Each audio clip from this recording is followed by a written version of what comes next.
in amongst all of this kind of action thriller element, there's this very sincere love story between your two characters. Was it that element of the story that spoke to you both when you read the script, or was it kind of the combination of all of it?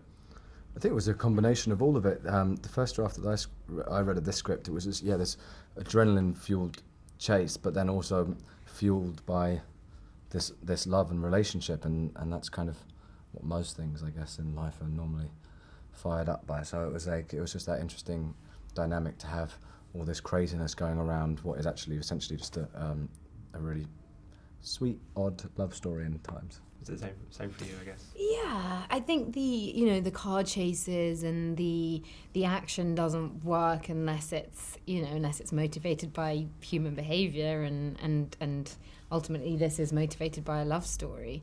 But it was also seeing Eran's work in Shifty was absolutely excellent, and he manages to make very, very likeable characters, and he takes the audience on a very entertaining ride. Did being into big franchises like X-Men and Star Wars kind of prepare you for the kind of the action side of it? I know obviously you didn't do it quite as much, but with the running and everything, when you were with the stunts, did that kind of thing help going into this?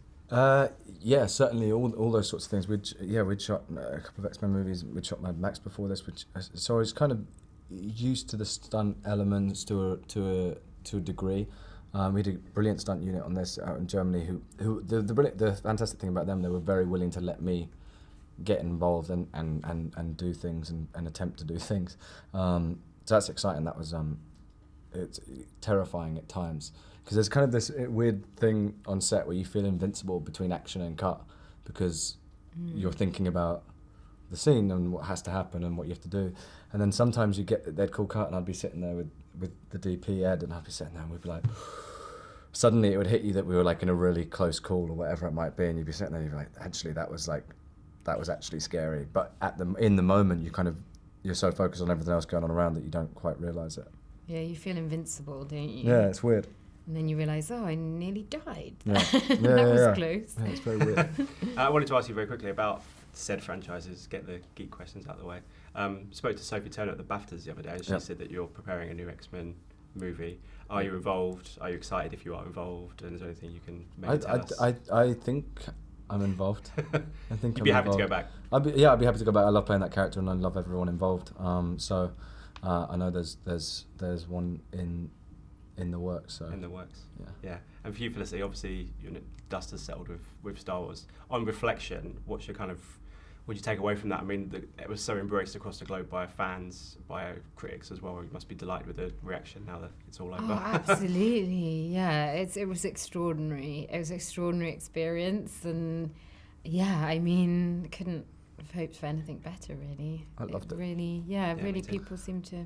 I've got a Lego version of the drone. You know, the guy. Oh really? Yeah, I've got a Lego version of him at home, and you push the button on his back of his arms. Oh, he's brilliant. That was played by Alan Tudyk, who improvised pretty much all of his dialogue, and it's fabulous. Is it kind of bittersweet though? Obviously, you get to go back to a franchise, whereas kind of, to give you spoilers away, but obviously you don't. But will you still follow? I guess you'll still follow the series absolutely, and I mean, it was just a great thing to be a part of, and maybe Jin might be reincarnated, or they can probably do anything. They do a lot of you can do anything. Maybe not, she could come back as a hologram. Your own gin brand, your own gin line. Yes. Gin by gin. Ginware. Ginware. Gin. We would make a fortune. You would make a fortune. And gin and tonic. Yeah, there you go. Our own gin and tonic. There you go. Guys, thank you so much for your time. It's a pleasure to talk to you, and thank you. Congrats on the movie as well. Cheers. Thanks. Ladies and gentlemen, you're watching Hey You Guys! Hey You Guys, huh? Hey You Guys. Is that from the Goonies? It is indeed, yes. Nice. Hey!